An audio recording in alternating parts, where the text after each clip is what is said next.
The rain had not let up all morning. London's streets were slick with shining reflections, gas lamps burning weakly against the late November gloom. Edward Mallory hunched his shoulders beneath a damp wool coat as he hurried down a narrow alley toward the auction house. It was not one of the grand establishments of Piccadilly, but a lesser-known room tucked between a shuttered apothecary and a bookbinder's shop, a place where collectors like him occasionally stumbled upon overlooked treasures. He told himself it was the thrill of discovery that brought him out in such weather, though part of him admitted it was also the solitude. Auctions were one of the few spaces where no one asked too many questions about his private life. The room smelled faintly of mildew and tobacco when he entered, his boots squeaking across warped floorboards. A half-dozen bidders had already gathered, mostly men in frayed coats or ladies accompanied by servants. The items on offer that day were not remarkable: chipped porcelain, old maps, a handful of jewelry pieces. Edward scanned the catalogue quickly, his eyes landing on Lot 42, oil portrait, anonymous artist, circa 1847. The brief description promised little: a couple seated side by side, in what appeared to be a provincial style. No mention of the artist, no provenance attached, no expectations of value. Yet Edward's fingers lingered on the page, as if pulled by some quiet gravity. When the lot was brought out, the room shifted slightly, as if everyone noticed at once the strange allure of the canvas. The painting depicted a man and a woman, their posture formal, their eyes fixed forward. The man wore a dark suit with a high collar, his hair slicked neatly back, a faint smile just tugging at the corners of his mouth. The woman, pale and delicate, sat rigidly upright in a high-backed chair, gloved hands folded neatly in her lap. She too seemed to smile, though the expression was thin, uncertain, as though forced for the painter's benefit. The background was plain, a draped curtain and shadowed wall, yet something in its depth seemed to thrum with hidden movement. Edward leaned forward, studying the details. The colours had dulled with time, but the brushstrokes were surprisingly fine. The eyes, he could not look away from the eyes. They seemed painted with a precision sharper than the rest of the canvas, luminous against the muted palette, alive, in a way that unsettled him. The longer he stared, the less he was convinced they looked at the painter. They looked at him. The bidding began indifferently. A few hands rose, then quickly fell. Prices hovered low, as no one seemed eager to invest. In a nameless couple from a forgotten era, Edward felt his pulse quicken, a whisper of desire urging him to lift his hand. Before he could reflect on why, he placed a bid. Another man countered half-heartedly. Edward raised again, and soon the auctioneer's gavel fell. Lot 42 was his. A ripple of murmurs passed through the small audience, not of envy, but of vague relief, as though a burden had been lifted from the room. Edward barely noticed. The portrait was wrapped quickly in brown paper and twine, and within the hour he was back on the slick streets, clutching the long package under his arm. His flat on Whitmore Street was modest, filled with shelves of books and curiosities gathered from years of hunting. He leaned the painting against a wall in the parlour, cutting away the twine, peeling back the paper. Freed from its wrapping, the portrait seemed larger than he remembered, the couple's faces glowing faintly in the dim light. Edward poured himself a glass of brandy, sat across from the painting, and allowed himself to admire his purchase. At first, it was merely curiosity that kept him staring, the craftsmanship, the curious lifelike eyes, the crispness of detail in the woman's lace collar. But as the clock ticked and the brandy warmed his blood, he felt unease creep along the edges of his mind. Shadows clung stubbornly to the corners of the canvas, darker than they should be. The man's faint smile seemed to shift, or perhaps it was only the flickering lamplight. The woman's gloved fingers, painted together in stillness, now appeared tense, pressing tightly against each other as though restraining movement. Edward shook his head and laughed softly. Imagination. Nothing more. A trick of fatigue and brandy. He rose, turned down the lamp and prepared for bed. Yet when he climbed the stairs and glanced back one last time, he could have sworn the woman's pale eyes followed him from across the room. Sleep came fitfully. Edward dreamed of velvet curtains and a dark room filled with whispers. He dreamed of gloved hands reaching toward him, of a smile that widened far beyond the limits of flesh. And when he woke near dawn, the grey light creeping into his chamber, he realized with a sick lurch that the painting had been moved. It no longer leaned against the wall where he had left it. Instead, it hung neatly above the fireplace, as though it had always belonged there. The morning passed in a blur of unease. Edward tried to convince himself he had hung the portrait above the fireplace after his brandy and simply forgotten. He prided himself on reason, not superstition, but the certainty with which he remembered. Leaving it against the wall made his coffee taste bitter. The fire was low, the air damp with London chill, and above it the couple stared down at him, their presence almost regal in the modest parlour. He tried not to look at them, burying himself in correspondence and articles for the small historical journal to which he occasionally contributed. Yet his eyes strayed again and again, drawn against his will to the canvas. The man's smile mocked him, faint and inscrutable. The woman's gaze unsettled him more. Though her lips were pressed into what might pass for a smile, her eyes told. Another story, something colder, sharper, even mournful.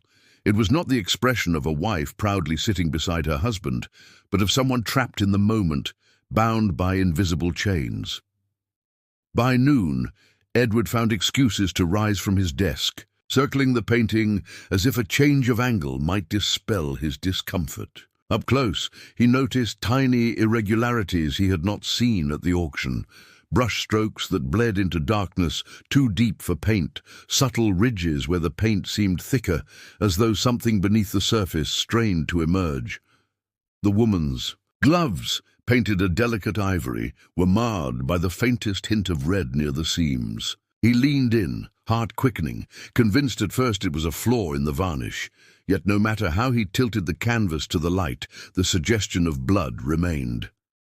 That evening, he invited his neighbour, Mrs. Whitfield, a retired governess, with an eye for art, under the pretext of sharing a bottle of port. She entered with her usual brisk step and shawl tight around her shoulders, chatting amiably until she noticed the painting. Her words faltered. She stood very still, studying the couple with narrowed eyes. "Remarkable piece, isn't it?" Edward said lightly, masking his unease. Mrs. Whitfield's lips pressed into a thin line. "Remarkable, perhaps. Beautiful, I'm not so sure." She leaned closer, her breath fogging faintly on the varnish. "Their faces, there is something strange. As if the painter captured not merely likeness, but a truth better left hidden." Edward laughed, though the sound was hollow. "You sound like a novelist. Or perhaps a governess who has seen children stare at shadows," she replied, turning away. "I would advise caution, Mr. Mallory. Some portraits carry more than paint." Her words lingered long after she left. That night, the fire burned low, and Edward sat alone in its glow, the portrait looming above. The couple's eyes gleamed faintly in the shifting light, and though he tried to concentrate on a book, he found himself returning again and again to their gaze. At one point he thought, no, he was certain, that the woman's expression had shifted. The faint, forced smile was gone, replaced by parted lips, as though she were on the verge of speaking. He did not sleep. Every time he closed his eyes, he imagined her whispering, a voice just beyond the edge of hearing, pressed against his ear, murmuring words he could not decipher. At dawn, exhausted and irritable, he resolved to uncover the painting's history. The following day, he carried the canvas to a restorer he knew in Bloomsbury, a man named Harrington, who dealt in cataloguing and repairs. Harrington was a fastidious fellow, with wire spectacles and nicotine-stained fingers. He laid the portrait across his workbench, adjusting his lamp for closer study. Mid-19th century, yes, Harrington murmured, peering at the woman's face.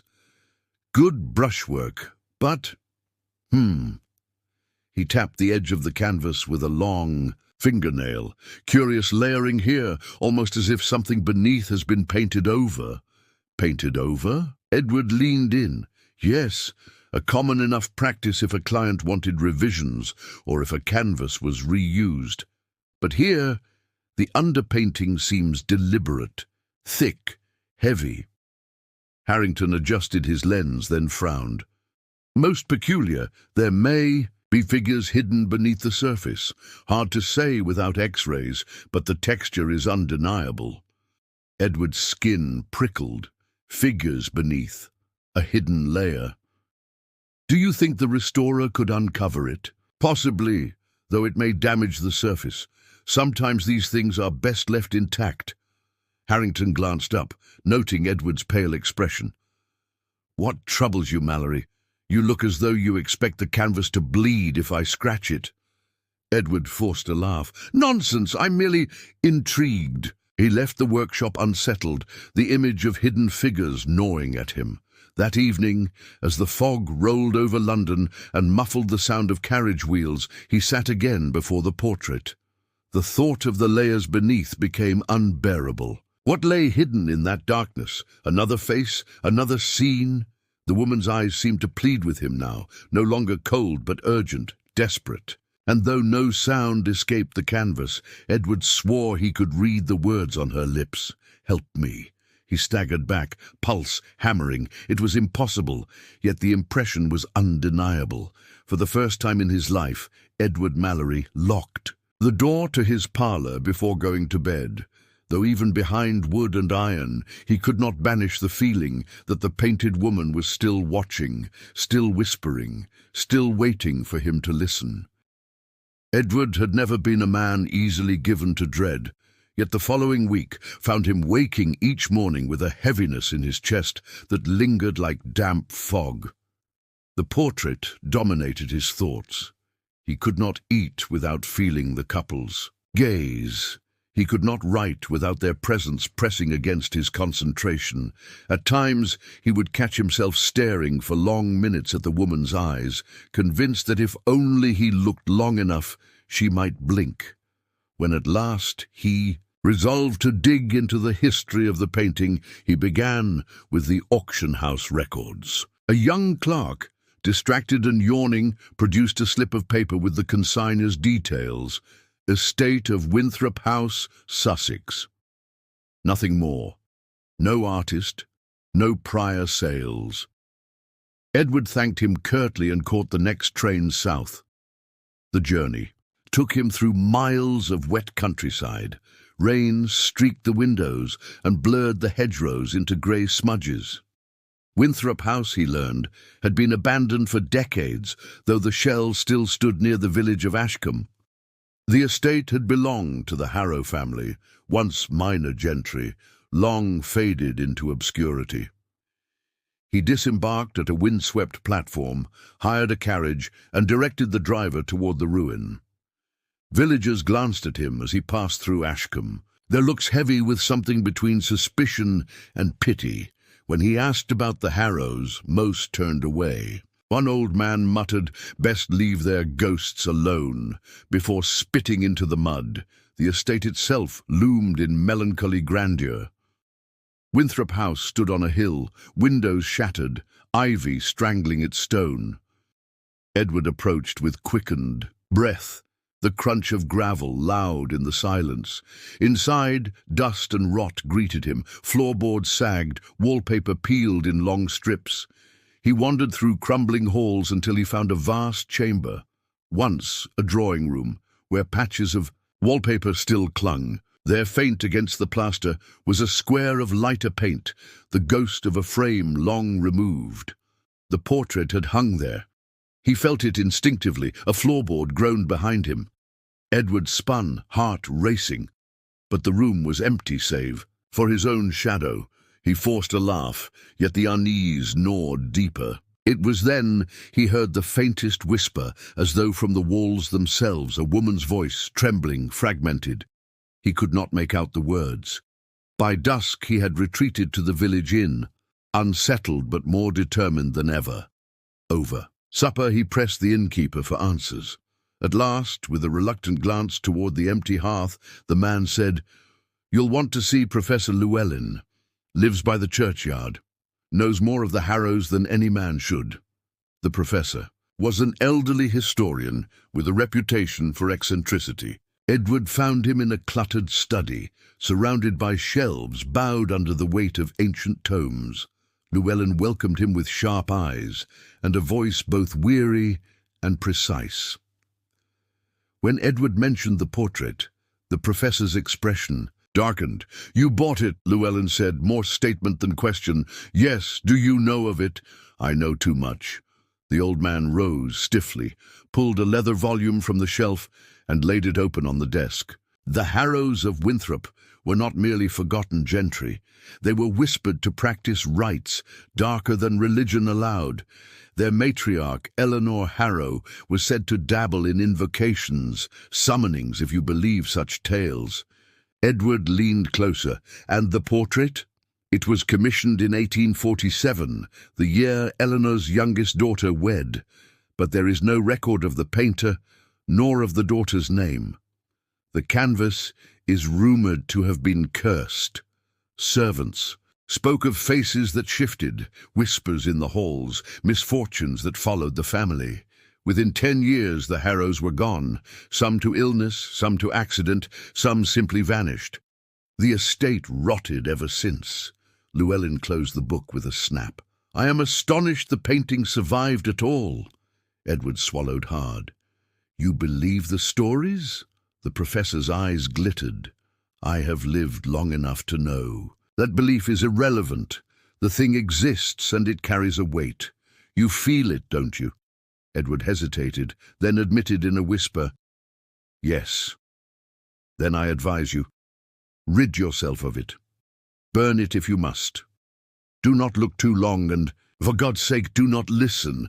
The words struck him with more force than he expected. "Do not listen." As though the professor knew of the whispers in his dreams, of the lips moving silently on the painted woman's face.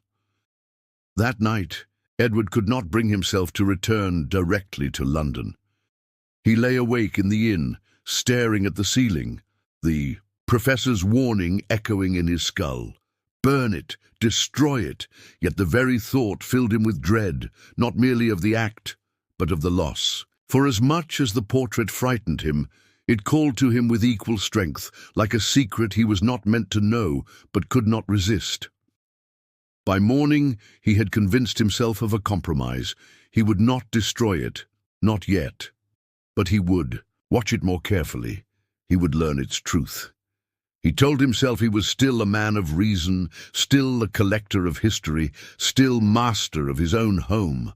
But when he returned to his London flat and unlocked the door, he stopped cold in the parlour. The portrait was no longer above the fireplace. It hung instead on the opposite wall, directly facing his writing desk. The couple's eyes bore down upon him, and the painted woman's lips, pale and parted, now curved into the faintest suggestion of a smile.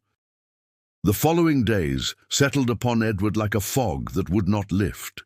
He tried to continue his routine, writing notes for his journal, corresponding with colleagues, even visiting bookshops. But everything was overshadowed by the presence waiting for him in the parlour. The portrait seemed to grow more intrusive each time he entered the room. Once it had been content to hang above the fireplace, remote and formal. Now, fixed opposite his desk, the couple's gaze never left him. He began to feel as though every word he wrote was being scrutinized, weighed, and judged by their silent eyes. The woman's expression troubled him most. The faint smile that had once seemed timid now appeared to flicker from one mood to another when he was not looking directly at her. Sometimes sorrowful, sometimes pleading, sometimes almost cruel. On 2 occasions Edward thought he saw her lips part as if in mid-word, though when he blinked the illusion was gone. One evening, determined to confront his own imagination, he poured himself a glass of brandy, set a chair before the canvas, and stared into the painted faces without blinking. Minutes crawled by, the silence broken only by the faint tick of the mantel clock. At first there was nothing. Then, with dreadful clarity, he saw movement in the background. The folds of the painted curtain seemed to ripple as though stirred by a breeze within the canvas itself. A shadow passed across it, vague and shapeless, but unmistakably real. Edward leapt to his feet, heart hammering. The room behind him was still, the fire burning low, no draught anywhere. Yet when he turned back, the painted curtain was again unmoving. Only the couple sat there, frozen in their eternal pose. That night, the dreams came stronger. He dreamed of standing within the canvas itself, the painted curtain towering behind him, the floor beneath his feet sticky as though with spilled blood. The couple sat in their chairs before him, but their faces were no longer still. The man's smile stretched grotesquely, his eyes black pits. The woman's mouth opened in a soundless scream, gloved hands reaching toward him. From the shadows behind the curtain, figures shifted, many figures, twisted and indistinct, whispering in a chorus too soft to comprehend. Edward awoke, gasping, drenched in sweat. The whispering did not stop when he opened his eyes. It filled the room like a distant hum, fading only when he lit the lamp and forced himself to speak aloud, breaking the silence. He told himself he must leave the portrait with Harrington, the restorer, let him strip the paint and uncover whatever lay beneath. Yet each morning when he rose to carry it out, he faltered. The very idea of removing the painting now filled him with panic, as though he were abandoning someone who depended on him. Worse, someone who possessed him. It was on the 5th night after his return from Sussex that the shadows within the canvas revealed themselves more fully. Edward had fallen into uneasy half-sleep at his desk, a candle guttering low. He awoke to the sound of soft rustling. The flame wavered, though no window was open. Lifting his head, he saw movement within the portrait.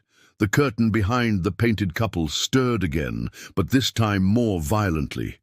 Something pressed against it from behind, bulging the painted fabric outward, straining against the surface. As though desperate to emerge, the woman's eyes, once sorrowful, were wide with terror now.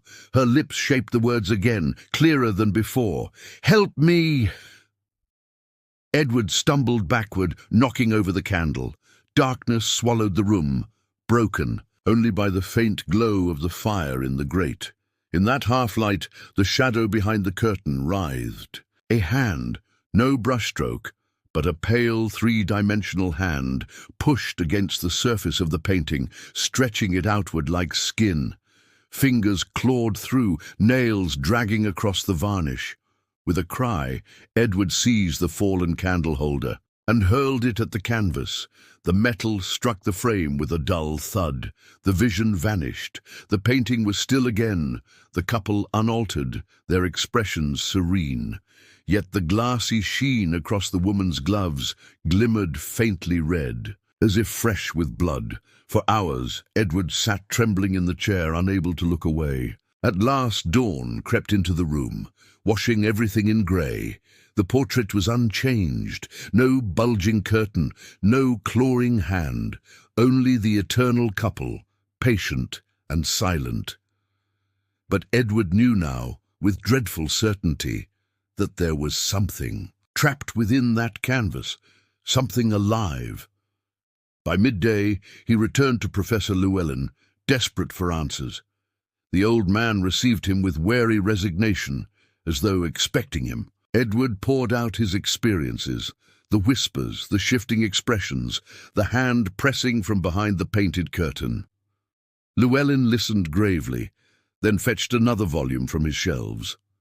I feared as much. There are accounts, rare but consistent, of vessels, objects used to contain what should not roam free, often a portrait, a mirror, something with the likeness of a human form. If the Harrows practiced as I suspect, they may have bound something into the painting, a spirit perhaps, or worse. Edward's throat tightened. And the woman? Perhaps she was the vessel. Perhaps she was the prisoner. It is difficult to say. The professor leaned close, eyes hard. You must not let it continue. Destroy it. Every day you keep it, the thing grows stronger. And if the barrier between canvas and world should fail... He shook his head. Then God help. You... Edward staggered back into the foggy streets with the warning ringing in his ears. Yet when he reached his flat and opened the parlour door, the idea of destroying the portrait felt impossible. The woman's painted eyes met his, full of pleading. If she was imprisoned, would burning the canvas condemn her as well? What if she was innocent? What if she needed him? That night, unable to resist, he lit a lamp and brought it close to the surface of the painting. The varnish gleamed, shadows deepened, and once more the woman's lips parted in silent speech. Edward pressed closer, breath fogging the canvas, straining to hear, and at last, very faintly, he did hear, a whisper soft as silk curling into his ear. Free me. The words did not leave him. Free me. They echoed through Edward's thoughts with every step, every breath, haunting him more than the shadows ever had. For the first time, the whispers were not vague murmurs lost to dream. They were clear, deliberate, undeniable. In the days that followed, he grew consumed with the need to understand who the woman was. If she had been painted into the portrait as a prisoner, then perhaps her name and story still lingered in records. He spent long hours in the British Library, poring over genealogies, marriage registries, even faded newspaper clippings. The Harrows of Winthrop appeared occasionally in announcements of births, deaths, and estate disputes, but the details were maddeningly incomplete. Then, buried in a crumbling parish record from 1847, he found her. Clara Harrow, daughter of Eleanor. Harrow, married that very year to a man named Jonathan Blackwell, a barrister from London. No other information followed, no death recorded, no children noted. She simply disappeared from the paper trail thereafter, as though her existence had been swallowed whole. Edward copied the entry feverishly into his notebook. Clara Harrow. The name seemed to pulse on the page. That night, when he returned home and lit the parlour lamps, he spoke it aloud to the painting. The woman's painted eyes gleamed as if in answer. The whisper came again, more distinct, as though the sound came not only from his mind but from the canvas itself. Yes, it was both exhilarating and terrifying. For hours Edward sat transfixed, whispering questions into the silence. Most received no answer, only the flicker of shadows in the painted curtain. But when he asked, "What do you want?" the reply came, in a breath that chilled the air: release. The days blurred together. Edward scarcely ate, scarcely slept. He became a man possessed. He returned to Harrington, the restorer, insisting that the painting must be stripped back layer by layer to reveal what lay beneath. Harrington protested that such work would be slow and dangerous to the integrity of the piece, but Edward would not relent. At last the man agreed to begin. For 3 nights Edward was unable to rest, pacing his flat like a madman. The portrait's absence left him restless, hollow, as though he had been severed from something vital. When Harrington at last summoned him, Edward nearly ran to the workshop. The restorer greeted him with a pale face. On the workbench lay the portrait, half its varnish removed. What had been hidden beneath the upper layers was beginning to emerge. The outlines were faint but unmistakable. Beneath the curtain behind the couple stood other figures, dozens of them, faces blurred, eyes hollow, mouths twisted in silent screams. "I have never seen anything like it," Harrington admitted, voice unsteady. It is as though the painter concealed an entire crowd within the canvas, but their forms, God forgive me, they look more like phantoms than people. Edward's pulse thundered in his ears. He stepped closer, running his fingers along the damp edges where the paint had been stripped. The hidden faces seemed to writhe in the lamplight, expressions shifting as if alive. And then, there, in the woman's painted eyes, he saw movement. Her gaze darted toward him, unmistakable, alive. The whisper filled his skull again, urgent now, commanding, "Take me home." Edward staggered back, nearly knocking over the lamp. Harrington rushed forward, alarmed. "What is it?" "Nothing." Edward lied quickly, though his heart felt ready to burst. He gathered the portrait in trembling hands, ignoring the restorer's protests, and hurried out into the foggy night. Back in his parlour, he propped the painting once more above the fireplace. The woman's expression had changed again. No longer sorrowful, no longer pleading. Now she looked expectant, her lips curved in anticipation. Edward poured brandy with shaking hands. He tried to reason with himself, to cling to logic. The hidden figures, the whispers, the shifting eyes, it all must be tricks of varnish, fatigue, suggestion. Yet reason slipped away like sand through fingers. He could not deny the truth his senses screamed. Clara Harrow was inside the painting, alive in some dreadful form, and she wanted release. At midnight, as the fire dwindled to embers, Edward sat before the portrait with his notebook open. His hand shook as he wrote the words, "How do I free you?" He laid the pencil down, staring into her eyes, waiting, and then, with a slow, dreadful inevitability, the painted man beside her shifted. His faint smile stretched wider, his head tilting as though he had overheard the question. His lips, too, began to move. Edward froze. Until now, the man had been background, secondary, inert. But now his whisper crawled into Edward's ear, thick and venomous. "Do not listen to her." The woman's gaze flashed, desperate, furious. Her whisper surged louder. "Free me." The man countered with a hiss. "She lies." Edward clutched his head, torn. Between the two voices, their whispers battling inside his skull. The air in the parlour grew heavy, suffocating, as though the very room tilted toward the canvas. Shadows writhed across the walls, spilling outward from the painted curtain. He stumbled to his feet, shouting, "What do you want from me?" Both voices answered at once, overlapping, drowning him in a cacophony. "Free me. Do not release her." The fire guttered out. The room plunged into darkness. Only the portrait glowed faintly, its figures alive with movement. The woman's hands strained against her gloves, fingers curling, reaching. The man's smile widened impossibly, his teeth sharp and glistening. And in that moment, Edward understood the truth with bone-deep certainty. There was not one soul imprisoned in the canvas, but two, and whichever one he chose to free, the other would remain to haunt him forever. The night that followed was one Edward Mallory would never escape.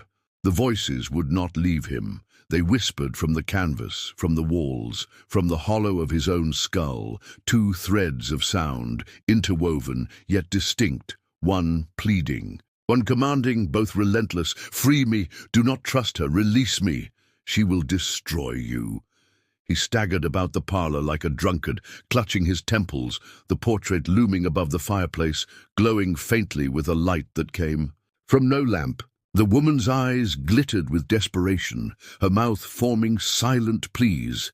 The man beside her smiled that widening smile, his dark gaze rooted in Edward's every movement. By dawn, he had resolved on action. He could not endure another night. Whether mercy or madness, he would decide the matter. He locked the door, drew the curtains, and placed the portrait flat upon the floor. Its surface seemed to pulse like living flesh beneath his hands. "I will free you," he whispered, though he no longer knew which of them he spoke to. From the kitchen he fetched a carving knife, its edge dull but serviceable.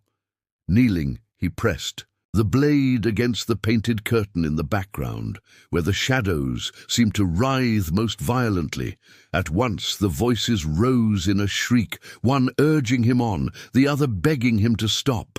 His hand trembled, sweat pouring down his face, but he dragged the knife downward. The canvas split with a sound like tearing skin. A gush of air burst forth, icy cold, extinguishing every candle in the room. From the gash bled not paint, but black smoke that twisted upward, filling the air with the stench of iron and decay. The whispering became screams. Edward staggered back, choking, but the rift widened. Through the rent in the canvas, he saw movement, shapes pressing forward, half-formed, faces contorted in agony. One after another they clawed at the tear, straining to emerge, their mouths gaping in soundless cries. And then she appeared, Clara Harrow, her form no longer paint but flesh, rising through the canvas as though stepping from water. Her gown shimmered between brushstrokes and fabric, her eyes luminous with a terrible beauty. She stumbled into the parlour, pale and trembling, and for an instant Edward thought he had done it. He had freed her. But behind her the man stirred, his painted body twisted unnaturally, neck cracking, smile splitting ear to ear. His voice thundered in Edward's skull, "Fool, you've opened the way." The room convulsed. Shadows poured forth, the hidden figures of the underpainting, their blurred faces seething into the air. Clara clutched Edward's arm, her grip icy. "Close it!" she cried, her voice no longer a whisper, but a piercing shriek. "You must seal it before he comes through." The man was already rising. His painted hands tore against the frame, pulling his body into the world. His eyes burned like coals, his teeth glistened with hunger.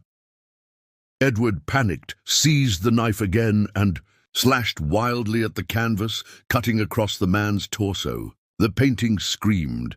The sound rattled the windows, split his skull, sent him sprawling. Clara bent over him, her face inches from his, her breath sharp with frost. "You've set us free," she whispered, but her eyes no longer shone with gratitude. They gleamed with triumph. Edward's blood turned to ice. He realized, too late, that Llewellyn had been right. He had not freed an innocent prisoner. He had loosed something bound for good reason. Clara's pale skin darkened, her mouth twisting into a cruel smile.